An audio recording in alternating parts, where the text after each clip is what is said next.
Hey everybody, welcome back. Today, as we keep on going, our next guest is Adam Chaim. He is the co-host of the Plant Trainer podcast, founder of the Vegan Podcast Academy, a plant-based athlete, nutritionist, fitness coach with over 20 years of experience. After a major wake-up call, he adopted a plant-based lifestyle and now thrives in all aspects of his life. Adam is a two-time a two-time Ironman triathlete, compete in several marathons and ultras, and I had the honor of actually being able to marathon and a half marathon with this man. So without any further ado, let me introduce to you Mr. Adam. Oh, there we go. There we go. Sorry about that. That's all right. It was a technical difficulty on my side. Things were going in and out. So Okay. yeah, Yeah, I wasn't sure because, I'm out here in Florida now visiting our 97-year-old grandmother, and she doesn't have internet, so we're borrowing it from next door. So hopefully it works. It's just a beautiful thing. I did hear you say that it was your honor and pleasure to run those halves in full with me, but actually it's my pleasure to be able to do that with you. And thanks for doing this. Thanks for having me be a part of this. I'm honored. yeah, no, it's an honor to have you on here, and I appreciate that. But yeah, those are some fun races. Yeah, they were. They certainly were. They were definitely something special that year. So I was really honored to be able to be part of it. Also with your past and the things that you've done and your story and where you've gone, where you've come from, to where you are today. So enough about me speaking about you. You introduce you, speak about you. Let's hear about you. So, my name's Adam. I have a little bit of a story that I'm happy to share with anyone who wants to listen. It's been an absolute change of pace in my entire life. I grew up as the average kid who was involved in all kinds of sports and activities because my parents allowed me to do so. I was very fortunate. And I grew up interested in athletics, interested in helping others and being with kids and participating in sports. So it ended up that I became a personal trainer. I got into fitness and lifestyle, and I actually became a phys ed teacher and continued to share athletics and health with everybody that I knew. And I thought I was eating really healthily and active as much as I could be. And then when I was about 35 years old, I had this pain across the left side of my chest running into my arm. And I was really thought that was weird that a 35-year-old who's in shape, who eats well or thought I ate well, would be having the symptoms of a heart attack. And so I went to get that checked out, and they didn't find anything. They sent me home, but a few weeks later they called me back and made me come into the doctor's office and told me that I had a very rare tumor in my kidney, and it looks like they need to remove my kidney. I wasn't very cool with that, so I went for a couple of other opinions. I'm not one who believes in removing body parts unnecessarily, and I don't like making impulse decisions. And so I wanted to really take my time and learn as much as I could about what was going on. And what they told me was that I have this rare tumor called a hemangioblastoma, which is associated with a very rare genetic disorder called von Hippel-Lindau disease. And whenever a doctor tells you a term or some kind of diagnosis, what's the first thing you do? I mean, the first thing I did was I got to know more. I got to research. I got to figure out what this is so I could figure out what's really going on.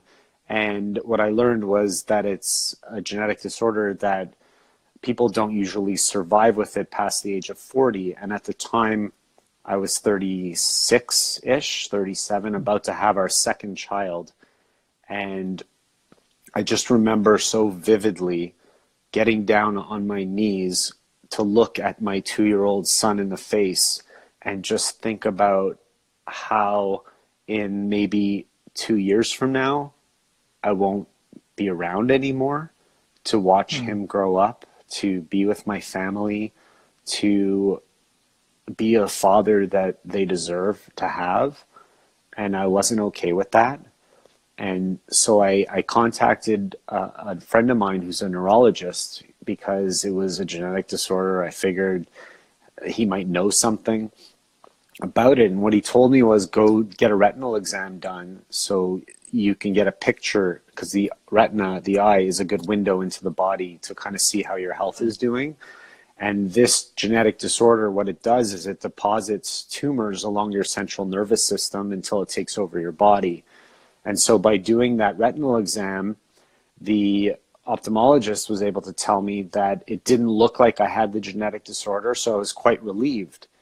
But I still had to go for further blood testing and so on. But what she did tell me was that it looked like I had the beginning stages of heart disease, which was quite a shock because, again, I thought I was healthy. I thought I was doing everything I possibly could to be healthy. And so I started to do research because she wanted me to go on medication, and I'm not one to take medication. So I did as much research as I could until I came across some of Dr. Esselstyn's work on plant-based nutrition and how he's helping to prevent, reverse heart disease.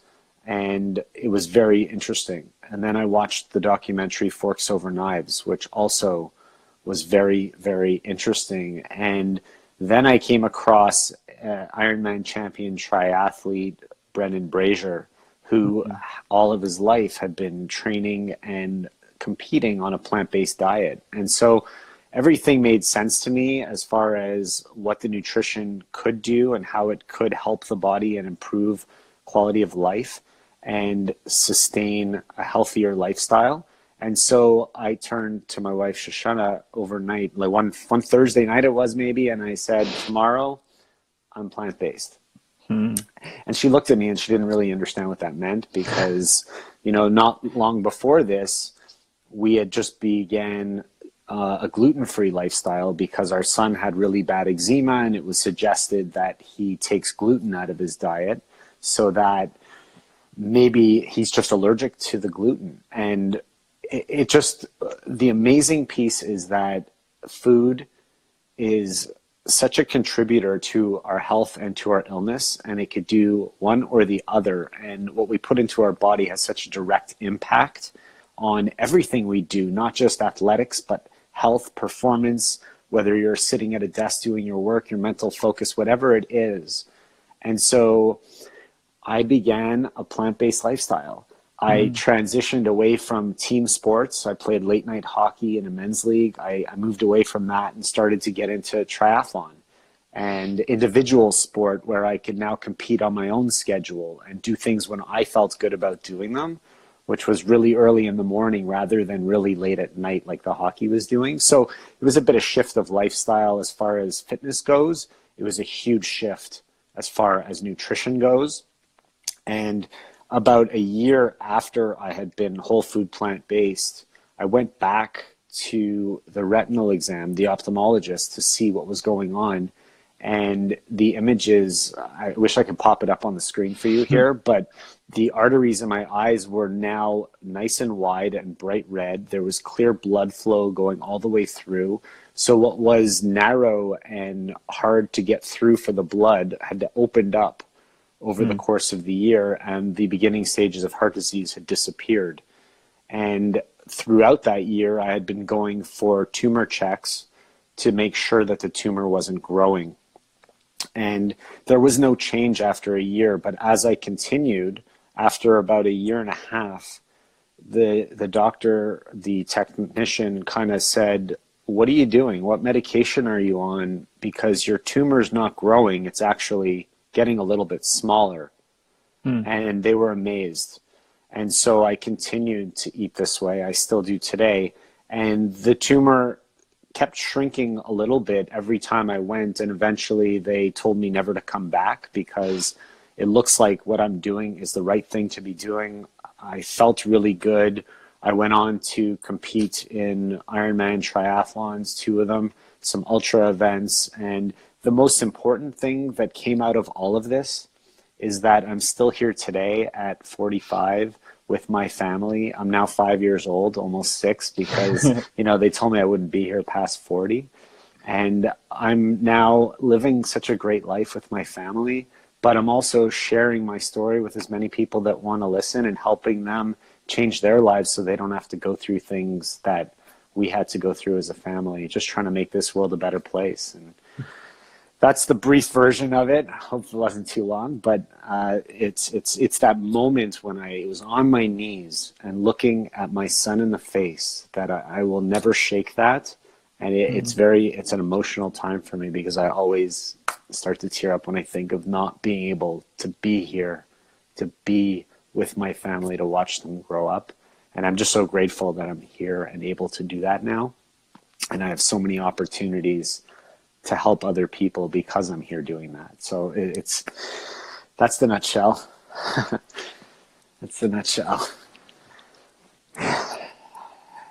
Yeah, I appreciate you sharing that because it is a very powerful story. Because sometimes knowing people that have had gone through some illnesses and stuff in their body, what has scared a lot of them was learning about it. Yeah. Because what do? Well, you learn about it and then you read the statistics, and then all of a sudden you kind of put yourself into statistic, and then it can spiral you down or it can inspire you to go up. But that's just depending on the person. So when you found out about this rare disease that you're having and all these things, what kept you motivated? What kept you wanting to continue to search for an answer? I'm a little bit stubborn, and I just didn't accept what I was being told as the actual truth because I didn't feel that deep down inside.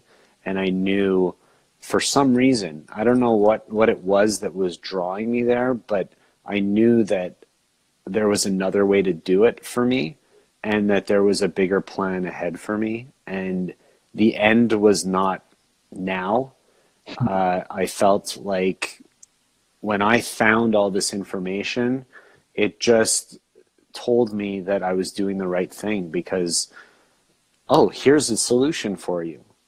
And what did I have to lose at that point in trying it? I didn't feel like I had anything to lose because of the diagnosis, the prognosis that they were giving me anyway.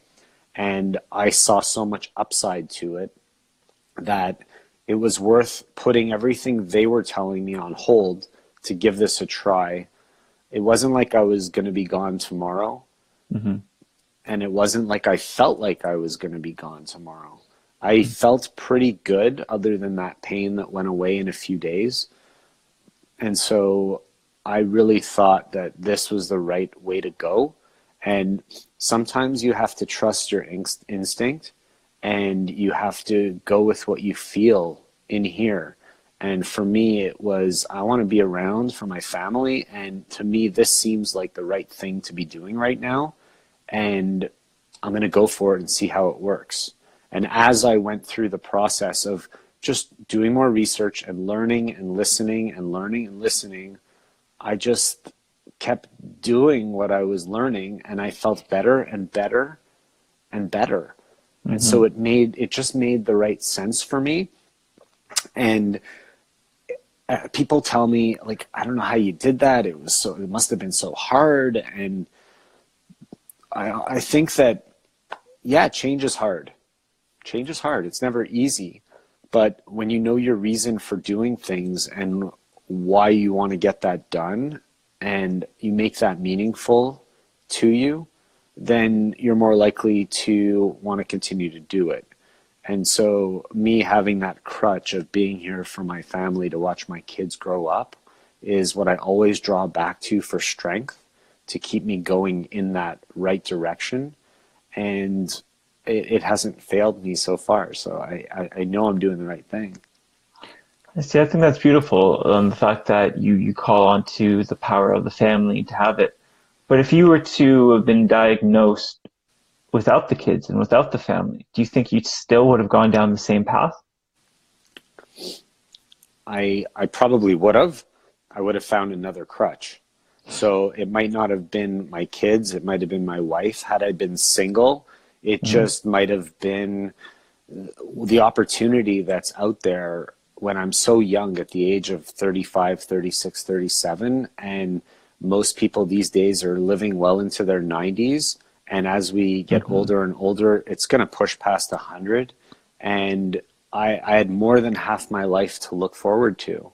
And so I would have found something to reach for and use that as my crutch, no matter what it would have been. I mean, that's part of my personality, just being a very black and white person and a bit of stubbornness added to it. So I don't like listening to doctors. So anyone that's listening that's a doctor, don't take that personally. But my past experience with doctors has not been a very positive one. And so when somebody tells me I'm not able to do something and they use that dreaded word, you can't do that, right away, that just says, oh, watch me. I'm going to find a way to make that happen, because you're wrong. Because I could do anything I want to do. I just need to choose to do it. And that's become something that I say all the time. We all have a choice. We just need to choose, and it'll get done. It's interesting. The teachers in high school and school must have loved you. Yeah. Some did, some didn't. Well, here's a question. When they say you can't, where do you think that they're coming from when they say they can't? Do you think that sorry, I was going to mean, like, do you think that they're saying they can't because they're trying to limit you? Or are they saying they can't because it's coming from belief? Where is this can't coming from the other individuals? A lot of the time it comes from personal experience, I think, from either their own personal experience or from what they see around them happening. And for some reason, people enjoy putting a limiting belief on a lot of things that they do. And the truth is that we are so capable of doing so much more than we're currently doing. And it doesn't matter what level we're at in any phase of our life, any activity you want to talk about, there's always room to do a little bit better, to raise your level up to another notch. So even if you're being told that, oh, you're maxed out right now, you're not going to be able to do anymore. You can't. Well, why not? Like, why would you allow somebody to say that you're not allowed to do something or able to do, not that you're not allowed, but you're not able to do it or you're not capable of doing it? The truth is, maybe I'm not able to today, right now, in this moment, but I will be able to do it if it's something that I really want to get done. Just give me the time to do it. I'll make it happen. And so it's a mindset shift that we need to get into, that we need to stop allowing other people to dictate what we can or cannot do, and start to dig deep down within and understand that if we want to get something done, we need to find a way to make that happen. But it's got to come from yourself. I can't change somebody else. I'm not able to change somebody else. See that correction? The terminology, the linguistics, it actually matters. The words we use make a difference. So if somebody tells you that you aren't able to do it, the answer is, okay, I'm not able to do it yet, or I'm not able to do it today, but you wait and see, because I'm going to get there, because that's what I want to do. I think it's very important to make that distinction, for sure, and to understand that just because somebody says they can't, they're only coming from their frame of reference, their perspective, their belief systems, and things that they've noticed in their lives, where they're currently at now. Doesn't mean it won't change later on, but currently this is where it stems from. And as being you have over 20 years experience as a coach, you're a teacher, you're a father. When you have clients, when you have kids, when you have people surrounding you where they feel that they can't, or they come up with excuses of why they can't because currently this is their belief system, what advice or how do you approach a situation like that? Why? Why do you hold that limiting belief to yourself? Why do you allow yourself to tell yourself that you're not able to do something? See, a lot of the time, people are listening to the voices in their head, and when you listen to yourself, sometimes the words are not the words that you want to be really telling yourself. So rather than listening, you start to talk. And if you talk to yourself, you can't listen to yourself at the same time. And so those words of encouragement that you provide yourself with will override what you're writing in your head by listening. So You can. You will always be able to. It's literally about making a choice and deciding that it's something important enough for you to take on and to accomplish and go get. So once you acknowledge that, once you acknowledge the fact that you have control over what's about to happen in most cases, and you go and do that and make that decision, then everything will change for you. So the challenge that I find most people have is that they're resistant to change. They don't believe enough that they're capable to do something. And again, those are limiting thoughts and things that we as individuals need to work through.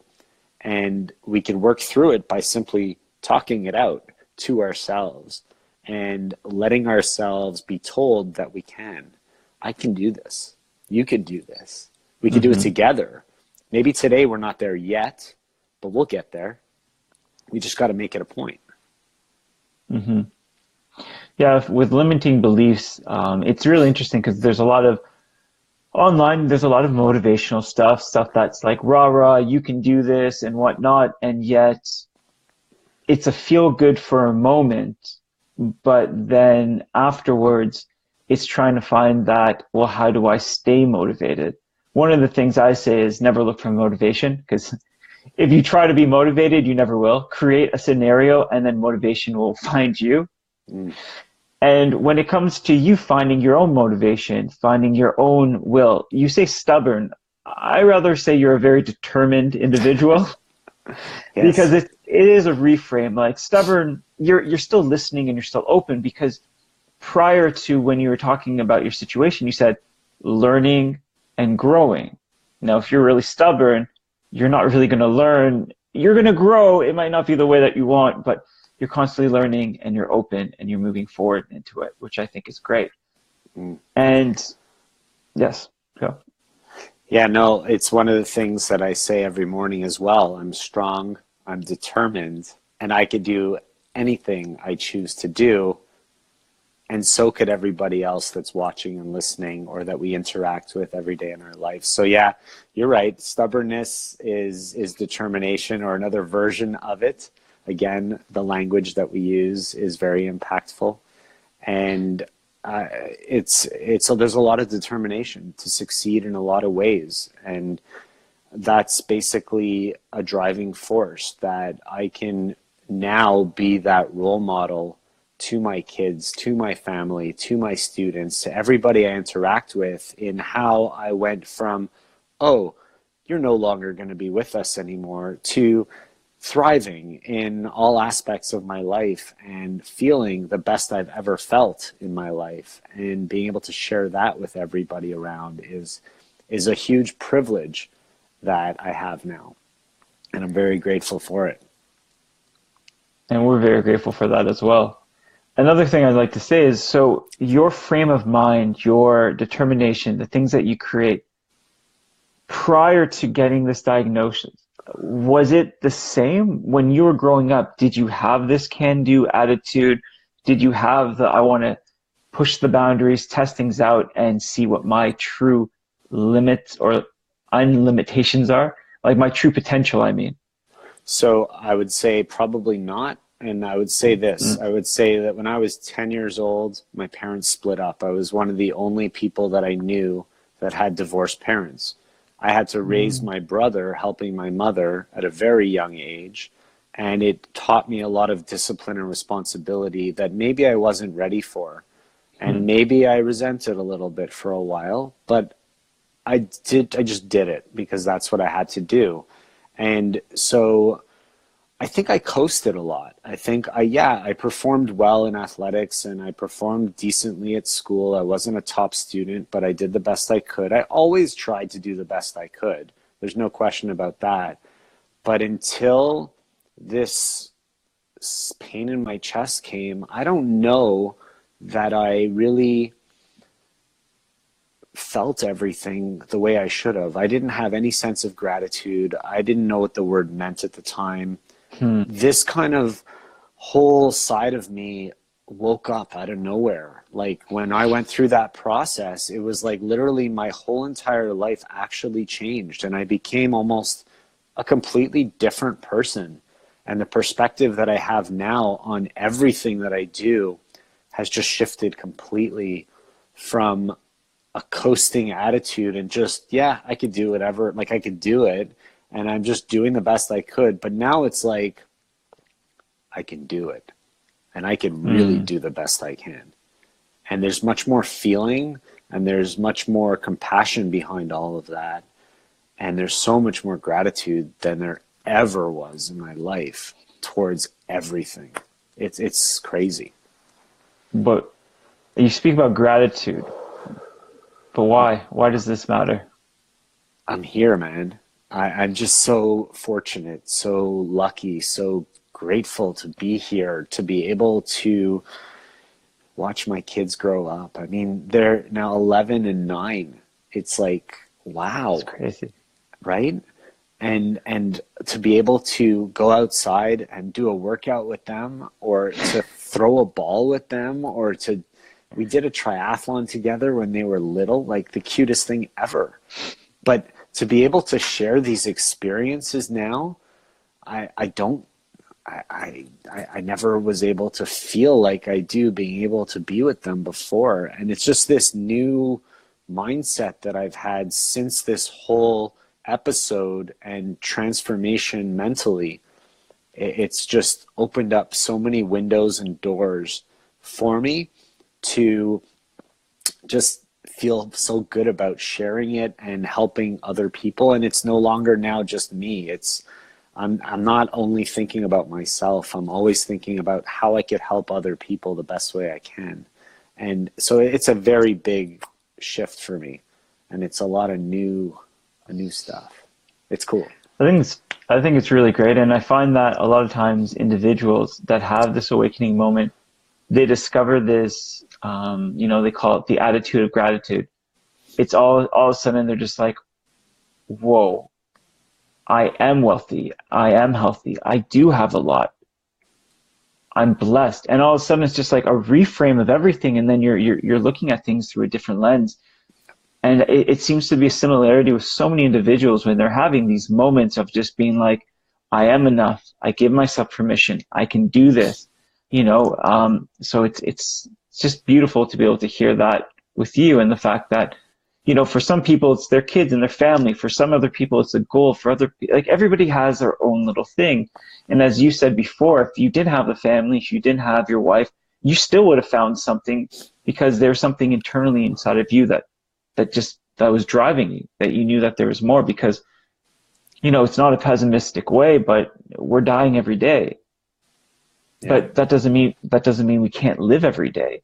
Every time we wake up, that's a rebirth. We have a chance, we have a choice, we can do whatever we want, and we can change our lives.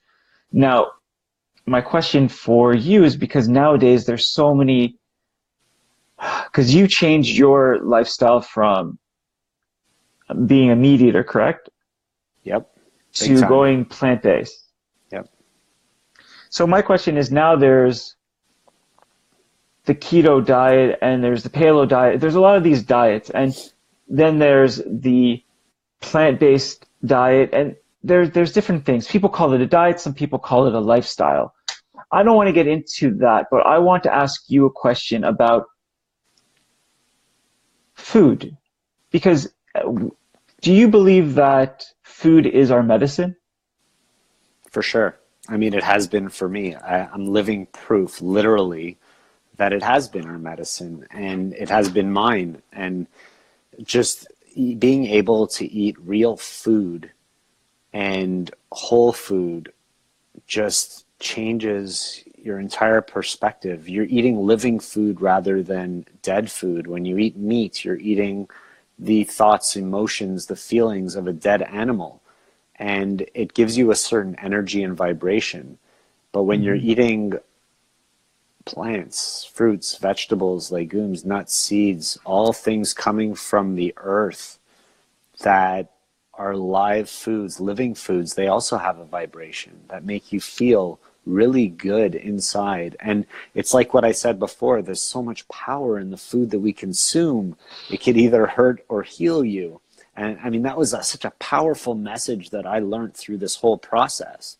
And when somebody consumes a piece of food, take note of how it makes you feel. Right? I mean, just because it's plant-based doesn't mean it's healthy either. Right? Like, I could be eating Oreos all day long. Those are plant-based foods. Those are vegan, but they're not real food. Let's be honest. And so how does the food you consume make you feel? And for me, when I eat real food, I have so much more energy. I feel so much more alive. I feel so much more alert and focused. And my workouts are so much better. My recovery is so, like, there's endless truths and possibilities to the power of the food that we consume. And until people start to recognize the signs that they have based on the food they're consuming, that's what's going to help them get to the next level. That's really where it's going to be. It's when you start to take note of that, be more conscious of the food that we're consuming and the impact it has on our body as an individual. I agree. I really do believe I changed my lifestyle as well. When I used to drink, I used to smoke, I used to do a lot of things, but I decided that I wanted to change my lifestyle. And my lifestyle led me to a plant-based life. And for me, that's what my body thrives on. But it's not all the fruits and it's not all the vegetables. Certain things work with my body really well, certain things that don't. Something that's a superfood to somebody else will give somebody a super fart. Like, you gotta be really careful of what you're putting into your body and how you're doing it. And I really do believe that our food is our medicine. That's why I wanted to know from you, because you changed your lifestyle, you changed your intake of foods, and you became very grateful for a lot of the things. And I feel that your body did not just react to the food, but reacted to the love, the light, the things that you felt. I think it's beautiful. So let me ask you a question. Last question would be, if you could give advice to that younger self of yours that was going through all the stuff, what would you tell them now? I would probably something along the lines of, everybody was born for a reason. Everybody has a purpose. And stop coasting through life. Stop thinking that being average is okay, because we weren't meant to be average. We weren't meant to be ordinary. We were meant to be extraordinary people, and we are all capable of doing extraordinary things on this planet. And you'll find your thing. Be patient. There's a long life ahead of you. But keep an open mind. And when the opportunities come into your life, take advantage of them. And I really think that I was coasting through life. And then this opportunity that I had really changed my life completely. And I'm a totally different person because of it. And I'm able to help so many people now because of it. And so stop being ordinary, get up there and be extraordinary is what I would say, because that's what you're meant to be. I think it's beautiful. And also, I do have a lot of respect for you, the fact that you did take a different chance in your life. Your life changed, and with it, you opened up a space to support others, to help others, but not a space to blame or shame others, where it's like, well, I found the answer, so now you must all follow me. You allow people to come to feel heard, to feel seen, to feel understood, to hold a space for them and support them how they are, and provide them options without telling them that they must follow your way, because you know that you are not a god. I appreciate you saying that. Absolutely. Always trying to meet people where they are and help them get to where they want to go. And that's the bottom line. And that's what we're here to do. I mean, we're just trying to help people and guide them through whatever path they're on. And sometimes the path goes the wrong way, and that's the choice that they make. But that's okay, because they'll figure it out and they'll find a way back. And it's just about finding the focus, the path to really help everyone be as successful as they possibly can. We're all individuals. all have different ways of doing things. Well, especially helping others by just being ourselves, in the sense that you don't tell other people to live a way or a lifestyle that you personally are not encompassing, from your work to your children to your daily life. Like, you are the embodiment of what you speak about. And that's why I think it holds so much power, that people respect and they see you for how you are, not as somebody that's preaching but doesn't do, and you can feel it. So thank you so much for your time today. I appreciate you, man. I do. I love you. You're amazing. You do amazing things for this world. I am just grateful to be able to call you a friend, a brother, and to have run those races with you. And I'm definitely going to try and get you to run a few more with me next year as well. We'll figure that out, but I appreciate you as well and love you back. And thank you for all the great stuff that you've been doing and for coming into my life, because you've been an impact on me as well. So I really appreciate all of it, man. Thank you so much. Brother. So before we go, where can people find you?